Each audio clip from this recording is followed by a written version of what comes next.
नमस्कार विद्यार्थी मित्रांनो, मी प्राध्यापक योगेश भादे, लोकप्रशासन विभाग, विवेकानंद महाविद्यालय, औरंगाबाद।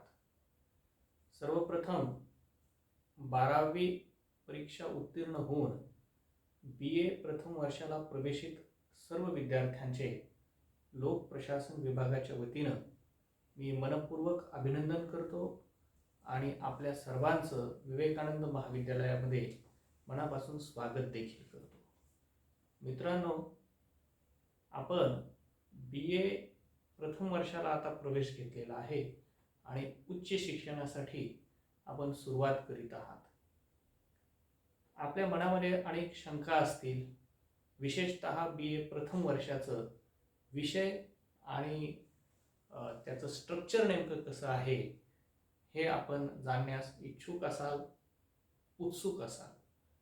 त्याबद्दल सर्वसाधारण माहिती आपण एकदा समजून घेऊ आणि त्यानंतर आपण लोकप्रशासन विषयाकडे येऊयात।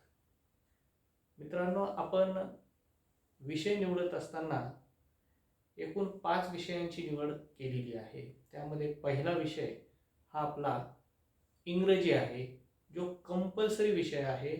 कंपल्सरी इंग्रजी हा सर्व BAच्या विद्यार्थ्यांचा विषय आहे। त्यानंतर आपण एक द्वितीय भाषा निवडलेली आहे, ज्यामध्ये इंग्रजी, मराठी अथवा हिंदी या 3 पैकी एका भाषेची आपण निवड केलेली आहे। आता त्यानंतर आपण 3 ऐच्छिक विषय निवडलेले आहेत आपल्या आवडीनुसार, आपल्या इच्छेनुसार। त्यापैकी एक विषय आपला लोकप्रशासन हा आहे आणि उर्वरित 2 विषय हे आपल्या आवडीनुसार आपण जे निवडले असतील ते आहेत। अशा प्रकारे एकूण 5 विषय आपल्याला BA प्रथम वर्षाला असतील। मात्र इंग्रजी या विषयाचा केवळ एकच पेपर असेल, सेकंड लँग्वेजचा देखील एकच पेपर असेल। मात्र ऐच्छिक विषय आपण जे निवडलेले आहेत, या 3ही विषयांचे 2-2 पेपर आपल्याला अभ्यासायचे आहेत। म्हणजे ऐच्छिक विषयांचे एकूण 6 पेपर, कंपल्सरी इंग्रजीचा 1 आणि द्वितीय भाषेचा 1 असे एकूण 8 पेपर आपल्याला अभ्यासायचे आहेत। BA प्रथम वर्षामध्ये आपल्याला एकूण 2 सत्रामध्ये आपला संपूर्ण अभ्यासक्रम हा प्रथम सत्रामध्ये 8 पेपर आणि द्वितीय सत्रामध्ये 8 पेपर या पद्धतीने पूर्ण करायचा आहे। म्हणजे याचाच अर्थ एका पेपरची परीक्षा ही 50 मार्काची होईल।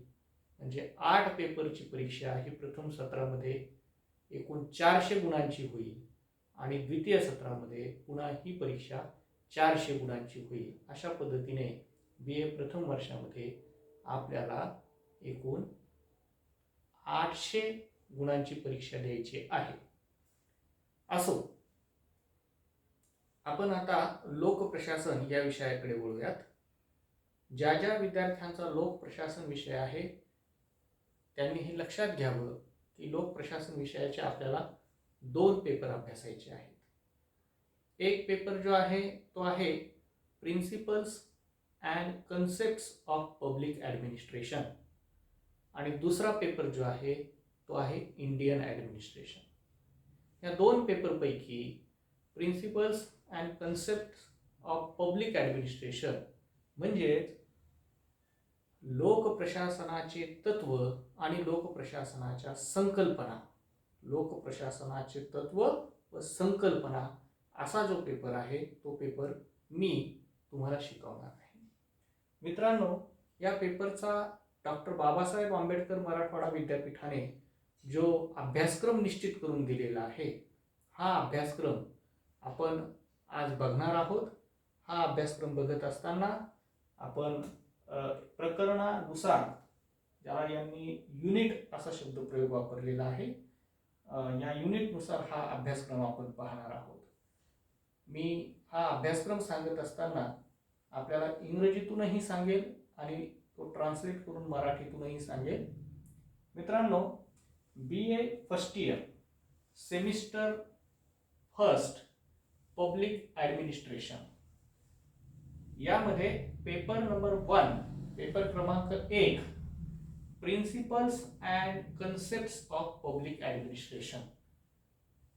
याला आपण मराठीमध्ये म्हणतो लोक प्रशासनाच्या तत्व व संकल्पना.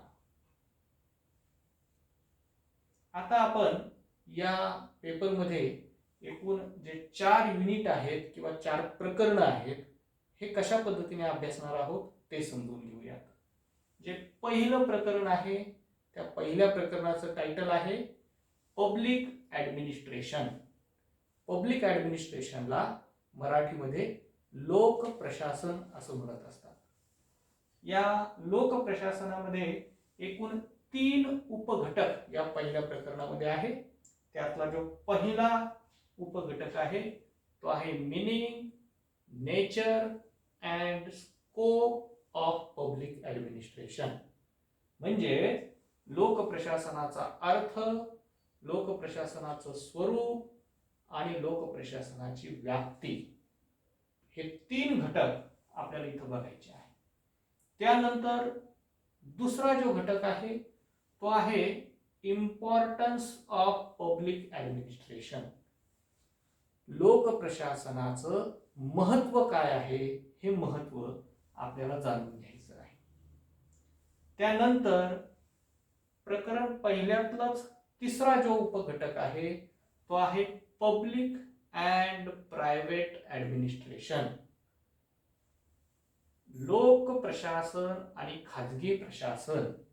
मग हे जाणून घेत असताना आपल्याला लोक प्रशासन आणि खाजगी प्रशासन याच्यामध्ये काय साम्य आहे आणि काय भेद आहे, similarities and differences between public and private administration हे सुद्धा आपल्याला याच्यामध्ये समजून घ्यायचं. मित्रांनो, पहिलं प्रकरण पूर्ण झाल्यानंतर आपण दुसऱ्या प्रकरणाकडे वळणार आहोत. आपण हे समजून घेतलं पाहिजे की प्रशासकीय व्यवस्था ही संघटनेच्या माध्यमातून किंवा संघटनात्मक स्वरूपाची असते आणि म्हणून आपण संघटना हे जे प्रकरण आहे हे प्रकरण पाहणार आहोत. दुसरं प्रकरण ज्याला इंग्रजीमध्ये ऑर्गनायझेशन असं म्हटलेलं आहे. ऑर्गनायझेशनला आपण संघटना असं म्हणतो. या प्रकरणामध्ये आपण मीनिंग ऑफ ऑर्गनायझेशन, संघटनेचा अर्थ काय होतो तो आपण जाणून घेणार आहोत. प्रशासकीय दृष्टिकोनातून संघटनेचा अर्थ काय होतो ते आपल्याला इथं समजून घ्यायचं आहे. त्यानंतर दुसरं प्रकरण जे आहे ते आहे बेसिस ऑफ ऑर्गनायझेशन, संघटनेचे आधार. सर्वसाधारणपणे ज्या वेळेला संघटनांची निर्मिती होत असते त्यावेळेला या संघटनेचा मुख्य आधार कोणता आहे निर्मितीचा हे आपल्याला इथं समजून घ्यायचं आहे. त्यानंतर याच प्रकरणातला तिसरा घटक जो आहे तो आहे फॉर्म्स किंवा टाइप्स ऑफ ऑर्गनायझेशन. म्हणजे याचाच अर्थ संघटनेचा प्रकार जे आहेत ते प्रकार आपल्याला इथं समजून घ्यायचे. संघटनेचे एकूण 2 प्रकार आहेत. एक आहे फॉर्मल ऑर्गनायझेशन, दुसरी आहे इनफॉर्मल ऑर्गनायझेशन. म्हणजे औपचारिक संघटना आणि अनौपचारिक संघटना. या प्रकरणामध्ये जो चौथा उपघटक आहे तो आहे लाईन अँड स्टाफ एजन्सी. एका संघटनेमध्ये आपण त्या संघटनेचं 2 भागामध्ये आपण वर्गीकरण करू शकतो, विभाजन करू शकतो. एक असते लाईन एजन्सी आणि दुसरी असते स्टाफ एजन्सी. लाईन एजन्सी म्हणजे प्रत्यक्ष कृती आणि कार्य करणारी व्यवस्था आणि स्टाफ एजन्सी म्हणजे प्रत्यक्ष कृती आणि कार्य करणाऱ्यांना सहकार्य करणारी व्यवस्था. याला आपण लाईन एजन्सीला मराठीमध्ये रेखा किंवा पंक्ती घटक असं म्हणत असतो आणि स्टाफ एजन्सीला आपण सल्लागार घटक असं म्हणत असतो. त्यानंतर आपण प्रत्येक संघटनेचा एक प्रमुख असतो, ज्या प्रमुखाच्या मार्गदर्शनाखाली, नियंत्रणाखाली ती संघटना काम करत असते. त्या संघटनेकडून तो काम करून घेत असतो. त्या व्यवस्थेला आपण चीफ एक्झिक्युटिव्ह असं म्हणत असतो. म्हणजेच त्याला आपण मुख्य कार्यकारी असं म्हणतो. अशा प्रकारे हे दुसरं प्रकरण आपण पूर्ण करणार आहोत. आता आपण तिसऱ्या प्रकरणाकडे म्हणजे तिसऱ्या युनिटकडे वळणार आहोत, ज्याचं टायटल आहे प्रिन्सिपल्स ऑफ ऑर्गनायझेशन. ही जी काही संघटना आहे, जी प्रशासकीय स्वरूपामध्ये काम करते, ह्या संघटनेचे काही तत्व आहेत, काही सिद्धांत आहेत, ज्या तत्वांच्या आणि सिद्धांतांच्या आधारावरती या संघटना काम करत असतात. तर असे कोणते महत्वाचे तत्व आहेत, ते तत्व आपल्याला इथं समजून घ्यायचे आहे. असे कोणते सिद्धांत आहेत की ज्या तत्वांच्या आणि सिद्धांतांच्या आधारावरती प्रशासकीय व्यवस्था काम करते. त्यातलं पहिलं तत्व जे आहे ते आहे हायरार्की, ज्याला आपण मराठीमध्ये पद सोपान परंपरा असं म्हणत असतो. अधिकार पद सोपान परंपरा असं देखील आपण त्याला म्हणतो. आपण जेव्हा प्रत्यक्ष अभ्यासक्रम शिकू त्यावेळेला या सर्व घटकांवरती विस्तृत चर्चा करणार आहोत. दुसरा जो घटक आहे तो आहे span of control. Span of control म्हणजे काय? नियंत्रणाची कक्षा. सर्वसाधारणपणे एखादा वरिष्ठ अधिकारी जेव्हा कनिष्ठ स्तरावरील काम करणाऱ्या कर्मचाऱ्यांवर नियंत्रण ठेवत असतो त्यावेळेला त्याची नियंत्रणाची जी क्षमता आहे, नियंत्रणाची जी कक्षा आहे, कनिष्ठ स्तरावरील काम करणाऱ्या कर्मचाऱ्यांची जी एक विशिष्ट संख्या आहे की ज्या कर्मचाऱ्यांवरती तो नियंत्रण ठेवतो, अशा ह्या कक्षेला स्पॅन ऑफ कंट्रोल म्हणजेच नियंत्रणाची कक्षा असं म्हणतात. त्यानंतर आपण जे तत्व शिकणार आहोत ते आहे unity of command. Unity of command म्हणजे काय? आज्ञेची एकता. एका कनिष्ठ स्तरावरील काम करणाऱ्या कर्मचाऱ्याला एकाच वेळेला जर अनेक वरिष्ठ कर्मचारी अधिकाऱ्यांनी जर आदेश दिले तर काय होईल ते आपण समजू शकता. परंतु जर एका कर्मचाऱ्याला एका वेळेला किती अधिकाऱ्यांनी आदेश द्यावेत तर त्या बाबतीमध्ये चर्चा आपण इथे करणार आहोत. युनिटी ऑफ कमांड, आज्ञेची एकता, या वाक्यामध्येच याचा अर्थ आलेला आहे, ते आपल्याला समजेल. पुढे आपण जाणार आहोत कोऑर्डिनेशन. कुठलंही काम करायचं असेल तर सर्वसाधारणपणे एखाद्या संघटनेमध्ये अनेक विभाग, उपविभाग, अनेक कर्मचारी काम करत असतात आणि त्यांना जे उद्दिष्ट साध्य करायचं आहे ते उद्दिष्ट साध्य करण्यासाठी त्या सर्वांच्या कार्यामध्ये जर एकसूत्रीपणा म्हणजेच समन्वय असेल तर उद्दिष्ट साध्य होऊ शकतं. आणि म्हणून ह्या संघटनेच्या किंवा प्रशासनाच्या दृष्टिकोनातून महत्वाचं असलेलं तत्व आहे कोऑर्डिनेशन. या तत्वाचा सुद्धा आपण अभ्यास करणार आहोत. आणि इथे पाचवं तत्व जे आहे ते आहे डिसिजन मेकिंग, निर्णय घेणे, निर्णय प्रक्रिया. सर्वसाधारणपणे प्रशासकीय व्यवस्थेमध्ये कामाला गती मिळावी, दैनंदिन कामकाज व्यवस्थित व्हावं, धोरणाची निर्मिती योग्य पद्धतीने व्हावी, त्या दृष्टिकोनातून डिसिजन, निर्णयाला अत्यंत महत्व आहे.